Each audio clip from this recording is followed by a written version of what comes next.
Rádio Nova Aliança, a Sintonia da Esperança, apresenta o programa Meditando a Palavra de Deus com o Padre André Lima. Seja bem-vindo ao Meditando a Palavra de Deus. Hoje nós vamos ouvir Lucas 9, de 51 a 62, que nos traz a recusa dos samaritanos, mas a exigência do seguimento. Neste momento, escutemos a palavra de Deus. Evangelho de Nosso Senhor Jesus Cristo segundo Lucas. Estava chegando o tempo de Jesus ser levado para o céu. Então ele tomou a firme decisão de partir para Jerusalém e enviou mensageiros à sua frente. Estes puseram-se a caminho e entraram num povoado de samaritanos para conseguir alojamento para Jesus. Mas os samaritanos não o receberam, porque Jesus dava a impressão de quem se dirigia para Jerusalém. Vendo isso, os discípulos Tiago e João disseram: Senhor, queres que mandemos descer fogo do céu para acabar com eles? Jesus, porém, voltou-se e os repreendeu, e partiram para outro povoado. Enquanto iam andando, alguém no caminho disse a Jesus: Eu te seguirei para onde quer que fores.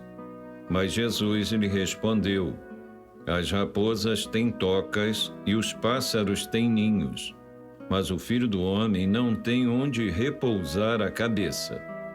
Jesus disse a outro: Siga-me. Esse respondeu: Deixa primeiro que eu vá sepultar meu pai.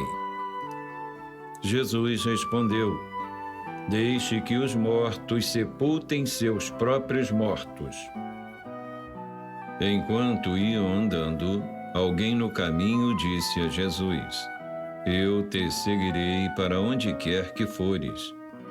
Mas Jesus lhe respondeu: As raposas têm tocas e os pássaros têm ninhos, mas o Filho do Homem não tem onde repousar a cabeça. Jesus disse a outro: Siga-me. Esse respondeu: Deixa primeiro que eu vá sepultar meu pai. Jesus respondeu: Deixe que os mortos sepultem seus próprios mortos, mas você vá anunciar o reino de Deus. Outro ainda lhe disse: Eu te seguirei, Senhor, mas deixa primeiro que eu vá me despedir do pessoal de minha casa. Mas Jesus lhe respondeu: Quem põe a mão no arado e olha para trás, não serve para o reino de Deus. Palavra da salvação. Glória a vós, Senhor. Após ouvirmos Lucas 9, 51 a 62, nós percebemos a profundidade do ministério de Jesus. Isto porque o texto coloca uma expressão que é muito preciosa para Lucas, a dimensão da completude, da plenitude do tempo. Essa completude é justamente sobre o destino de Jesus, que envolve o sofrimento, a paixão, a morte, a ressurreição, mas a ascensão. Jesus tem plena consciência da sua missão e por isso ele vai decidido para Jerusalém no versículo 51, uma expressão que nós encontramos como não mudou a face, ou seja, teve o desejo de fazer aquilo ali. Essa expressão que nos vem no próprio texto de Lucas demonstra que Jesus quer fazer a vontade do Pai. Isso é o desejo de Jesus. Por isso, ele não muda a face. Por isso, ele vai para Jerusalém. Mas, descendo da Galileia, passa-se por Samaria. E chegando em Samaria, ele é rejeitado. Diante dessa rejeição das pessoas, os samaritanos, Tiago e João propõem a Jesus que caia fogo do céu e acabe com tudo. Incinere ali a cidade. Isto também é uma menção ao que encontramos em 1 Reis, no profeta Elias, quando ele evoca o fogo do céu e destrói os soldados do rei Acasias. Uma expressão do fogo que, ao mesmo tempo que destrói, purifica. No entanto, Jesus, ele repreende Tiago e João. E é interessante aqui no texto porque esse verbo repreender, em que Jesus usa, ele foi adotado no Lucas quando da expulsão dos demônios. Jesus repreende os demônios nos exorcismos. E aqui ele está repreendendo porque é uma ação muito intensa, forte de Jesus. Não se vence, não se implanta o reino de Deus pela força, mas pela paz, pela experiência do amor e da acolhida. Por isso, essa ênfase de Jesus em repreender estes dois discípulos. Nesta mesma dimensão, nós empregamos que a verdadeira força que se emprega para a implantação do reino é fazer a vontade de Deus.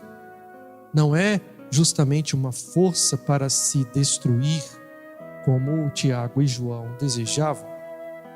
A partir dos versículos 57 e 62, nós temos a dimensão do discipulado e de suas exigências, que muitas vezes nos trazem à tona uma realidade de que Jesus parece que está dobrando determinadas leis ou costumes da época e rebaixando-os para a verdadeira dimensão do chamado de ser discípulo. A partir dos versículos 57 e 62, nesta perícope, nós temos então a discussão sobre o discipulado e de suas exigências.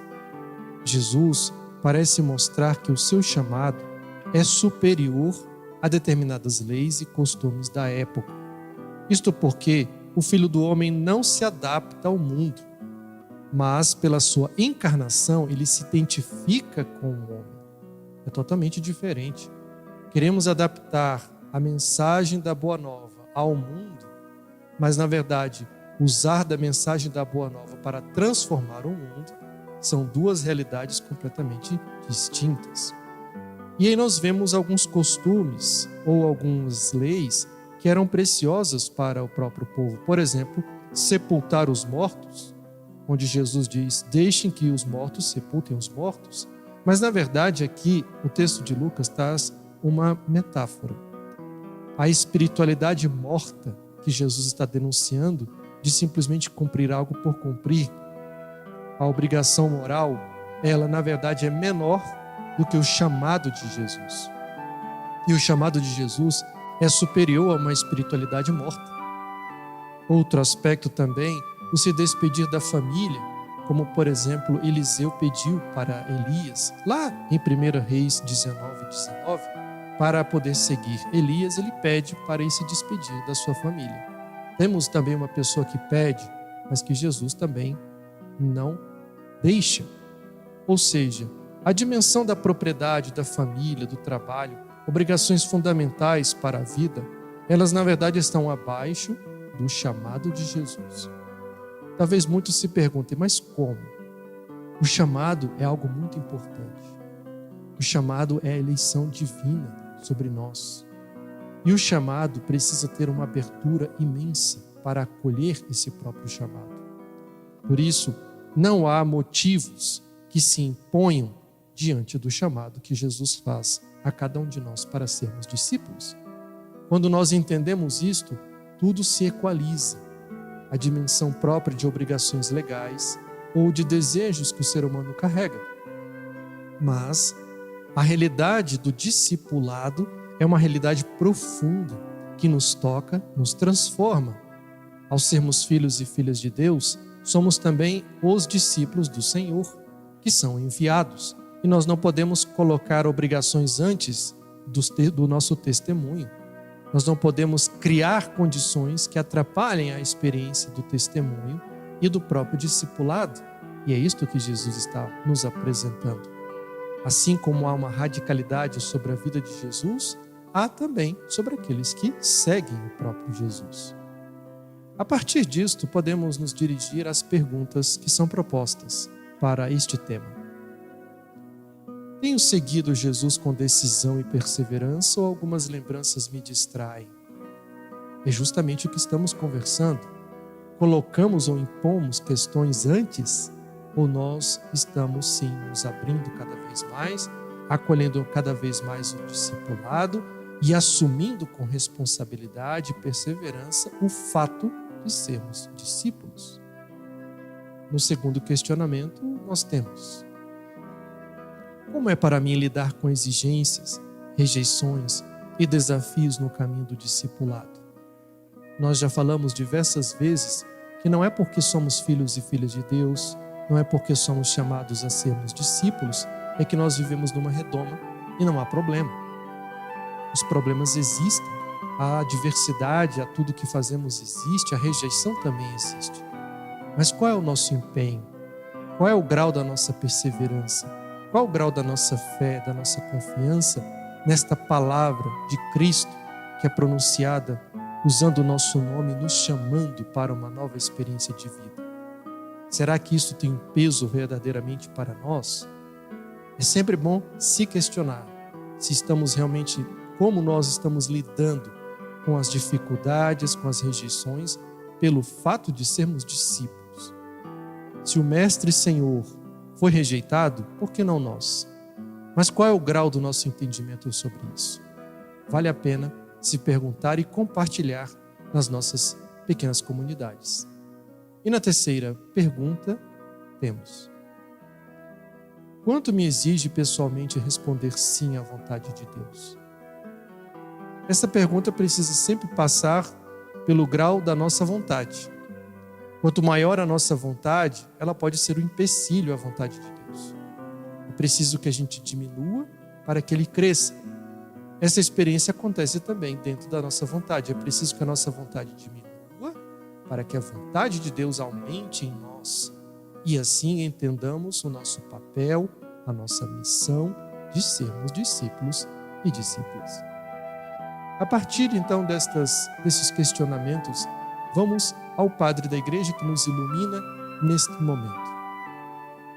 São Cirilo nos ilumina dizendo: como era iminente o tempo em que devia o Senhor, depois de sofrer a salvadora paixão, subir ao céu, decidiu subir a Jerusalém.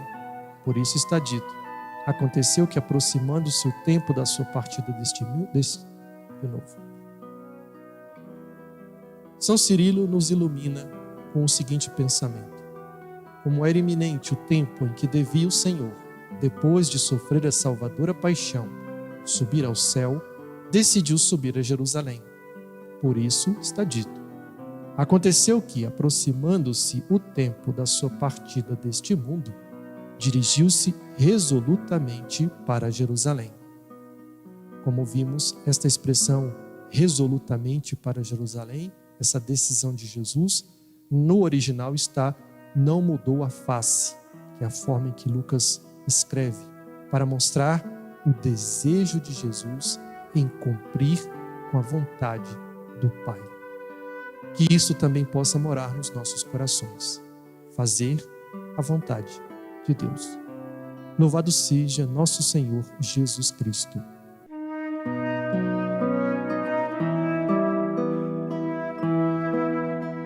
Rádio Nova Aliança, a sintonia da esperança, apresentou o programa Meditando a Palavra de Deus com o Padre André Lima.